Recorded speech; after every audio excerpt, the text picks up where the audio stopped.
There are certain moments when even a paralytic feature like myself has memory problems. When I spoke about digital amnesia, then it's a situation in which we think that we have data and that we have cared for the data, and when we really need the data, then we are at a loss. How large is a bit which is stored? As time moves forward, it becomes smaller and smaller. And data bits, the decrease of data bits doesn't mean that the sizes of our equipment go down to infinity, but then rather that we want to squeeze more data in the same area. And if there is some problem, then there is a mechanical or electronic damage, then even more and more data will be lost. So with the increase of writing density or data density, the level of severity of data loss is increasing. Data may be small, but may be very valuable, may be important, may be vulnerable. How much does it cost for us to regenerate it? So these are also properties of data. And our source of security is that we try to do our best. We save our data, backup, restore, we put it into objective code, machine code, and then we think that we did everything possible. And then these data will be available wherever we want to use them. But what it looked like in the older time and what changed. The size of bit is shown in this picture. This is the ENIAC computer for trajectory calculation. No, there was even an earlier machine called Colossus. That's not the ENIAC, but Colossus. Alan Turing was its creator, prepared in 43-44 during the war. With Enigma and Cohen's encryption cracking.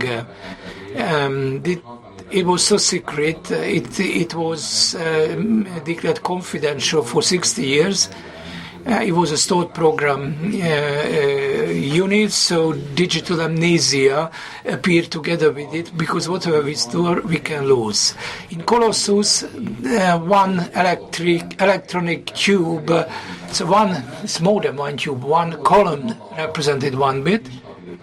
There were two bistable, kind of flip-flop tubes, and there were some fuses, that was huge for storing one bit, but it was very quick at that time, and it was very effective at its time.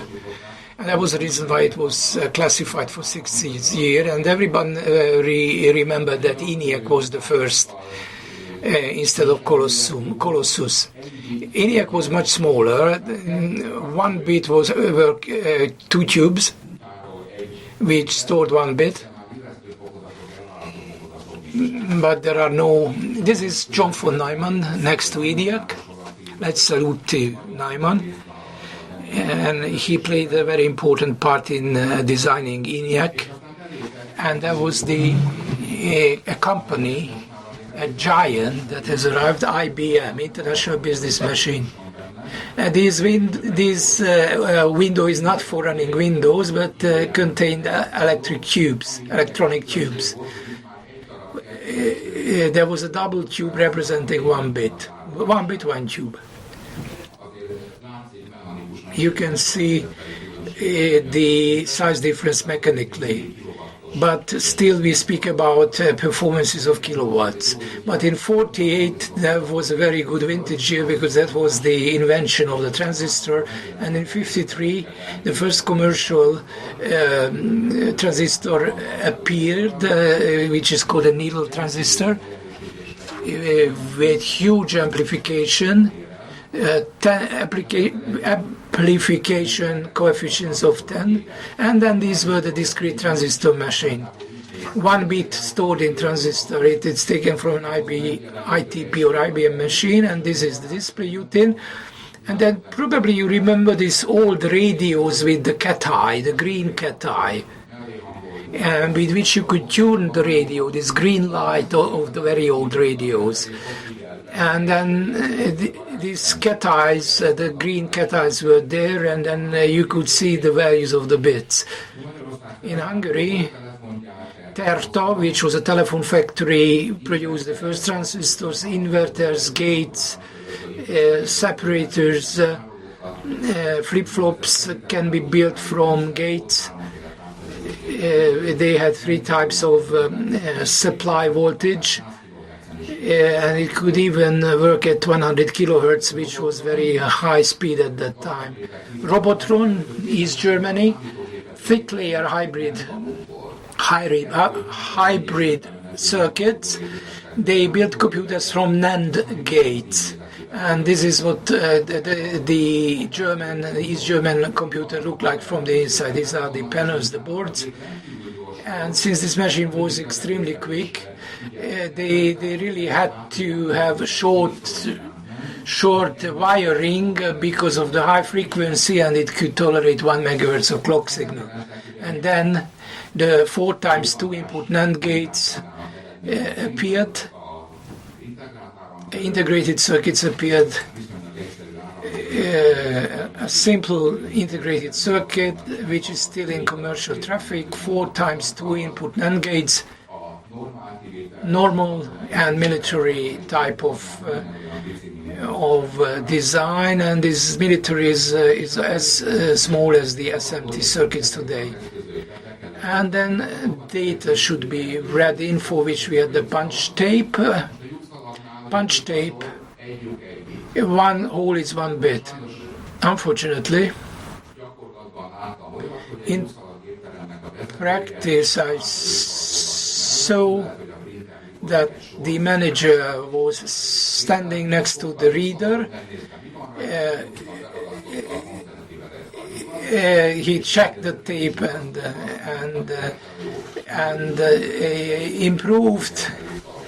improved the whole thing by using the scotch tape, and then he used a conductor's puncher to punch a new hole, and then the scotch tape was actually got stuck in the computer. That's a punched card. In the IBM time, much more intelligent things. How many bytes could be stored on a 256, I think? Annyi volt, nem annyi volt. Maybe not. I don't know what the correct number was. And there was another operation. Ugyanis nem karakteres, tetszőleges hexadecimál. You could also include hexadecimal values, which were not characters. In the mainframe days, you could use that for IPR, that is to boot up the system. You could use a punch card to do that. The ferrite storage matrix was the first one ever mass-produced. There were ferrite rings, 2.5D, 3D were the structure. That's the forget type storage, because when you read it, it will forget the content. So the ferrite storage device had 2 stages of utilization. At the first stage, I had access to the information and I could proceed and process it, but there was a write back period when the data read had to be written back. There was a transluxor, non-forgetful type ferrite, and logical operations could also be carried out. This Luxor ferrite comes from the early 50s, the first metro line of Budapest that was never built. That's about 1 centimeter in diameter. And then the semiconductors came for interim storage. One was the Commodore-based 16 kilobit, and then the 64 kilobit version. And then the storage areas began to decline in size. These were dynamic storage devices, so even in the presence of the feed or power supply, they needed refresh pulses, and people who knew mainframes found this very unusual because they were used to the idea that they could halt the machine and read the storage areas. So static storage blocks appeared. That's from the mid-70s, produced by Videoton. That's 2 kilobytes of static RAM. That's the VBT series storage area. And this one is a Hungarian development project, a data co-op. The ferrite storage blocks were replaced by these 16K storage blocks. And of course, we now find EEPROMs natural for BIOS. That was the next step. Fixed data storage blocks appeared. This one is a well-known 32 kilobit version, and 5 years before, 32 bits was the size of a storage block here on the left. And devices shrank in size.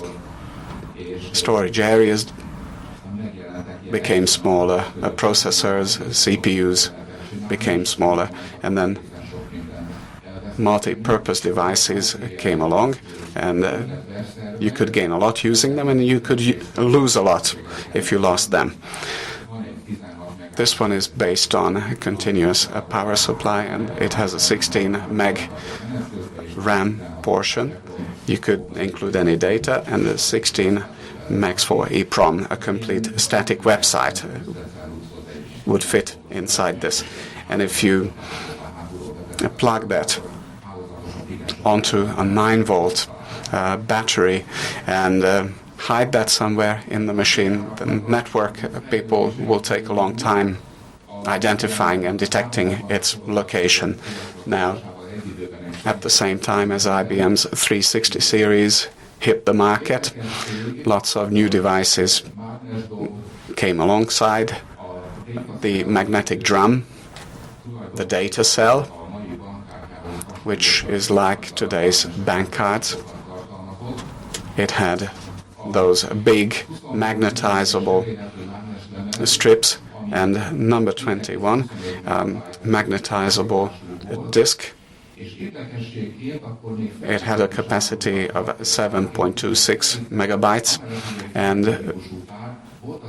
ferrite was still sold for back-end storage. Interestingly, when you switched it off at the end of a process, you could come back and in 3 days power it up again, and all the data was there. Now, this is the first IBM major storage magnetic disk. It's the first magnetic disk storage device. That's 7.25 megabytes worth of data storage. That was the first IBM data storage device, and it had to be checked all the time because we had what we called the disk pestilence, which meant a small contaminant which would be smeared onto the disk by the head, and then you could in minutes destroy the heads in the same position for lots and lots of disks. I have a good old friend who has a printing company in Austria, and one day I saw a pen drive and 1 meter's worth of pony paper, and on the other side of the machinery out comes a book in as many copies as ordered. And Printing Unchained was the title of this book, and it provides a summary of 50 years of printing. Now, I'll give you a copy of this book if you can tell me why one needed a ball pen in order to maintain the disk units. Because you could use that to remove it from the drum.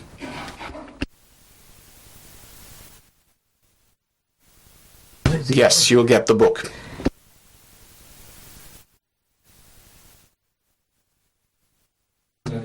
So in order to check the cleanness of the surface, you had to remove it from the casing, and you had to wind up the appropriate locking mechanism, and it came out.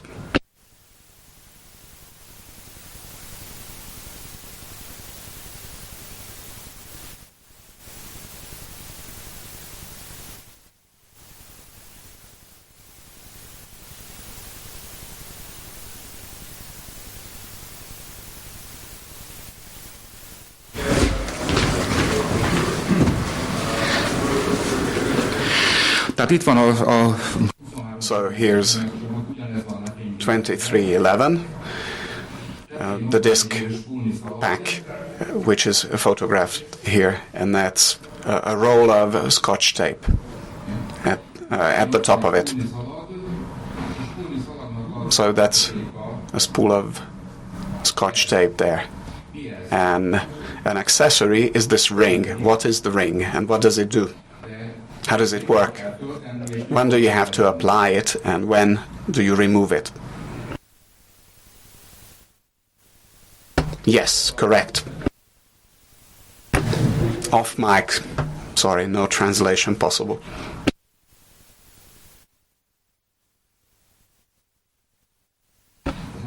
And as machine sizes shrank, so you don't like having to lift this 12 plus kilo package all the time, so storage units became smaller and smaller. Floppy diskettes shrank like your laundry.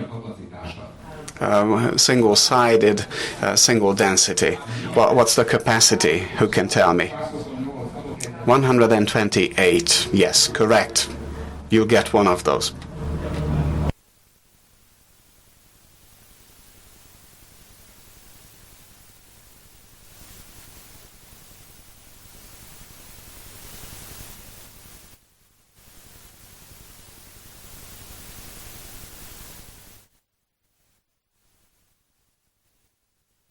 While this spool of tape stored about 7 megabytes in DLT,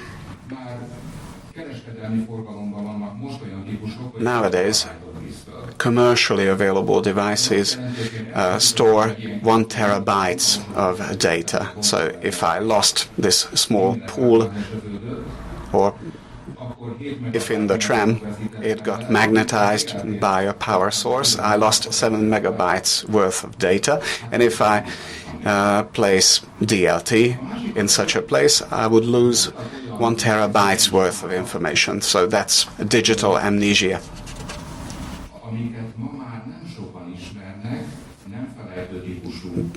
We also had storage media for back-end storage, cheap devices that don't forget data. Csaba, any more prizes to give away? An HP notepad will go to the person who can tell me what this is. This is a storage unit. 1 megabit is 1 megabyte is the capacity. What is the nature of the storage device? It's bubble-based. Bubble storage.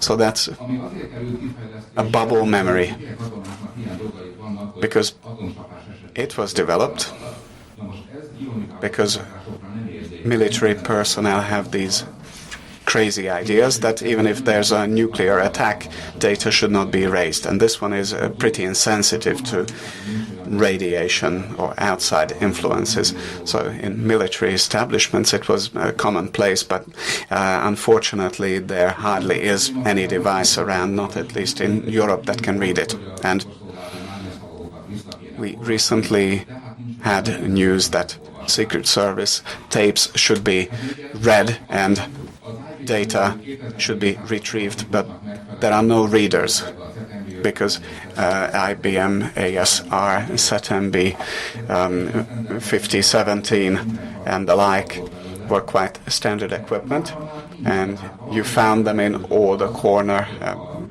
pubs, but they are forgotten.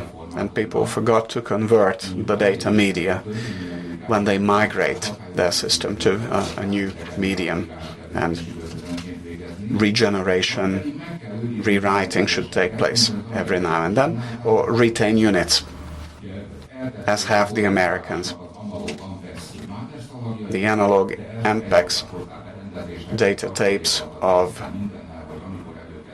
the moon landing were stored, but they also stored the reading devices. So if they wanted to go back and check, they should be able to do so. And of course, you can lose a lot of data if a large capacity machine fails, because if one instruction only deletes 80 bytes, it's not as elegant as being able to delete 1 terabyte.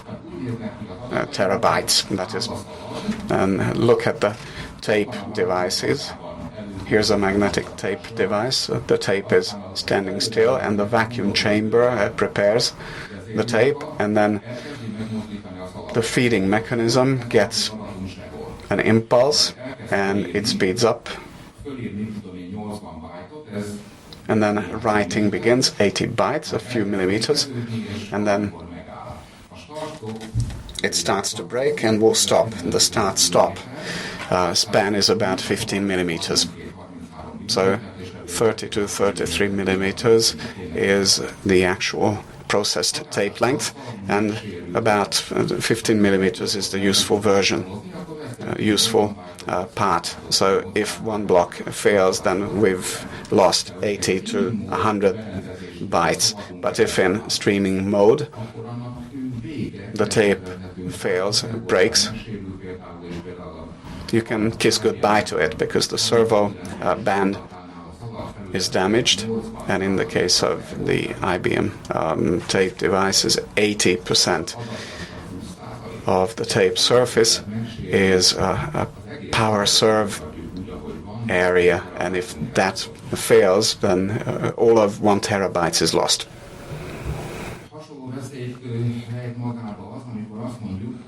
A similar risk is entailed by the following, when we say that what used to be done by mainframes could now easily be done by a mid-range computer.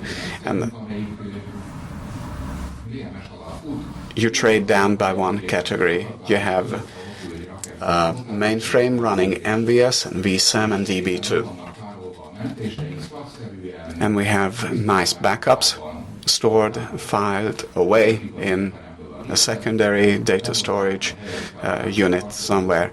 And you push out this unit and bring in the next new IBM unit.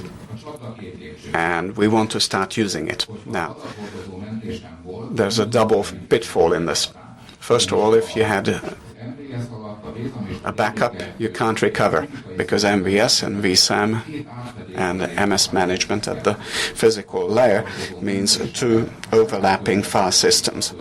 And if I were to restore my data in my own environment, then VSAM master catalog is the source based on which I can find the original DB2 database. Now, if I bring it into a strange new system, in the contents there will only be one VSAM file, but you won't be able to make sense of the structure. So I have a backup, and yet I don't. The other option is to export the data. The description tables go out there very nicely, sequentially, and I'll be able to interpret that. But beyond that point, I've lost all my protection. So somebody who gets the tape gets all the data. It's a case of having to decide where you want it to hurt. Let's move on. One more step down. CDs. Now you archive your photos or burn your downloaded files and even movies to the CD. Now you purchase a cheap CD, you burn your content, and in 3 years you go back and you won't find any information. And instead of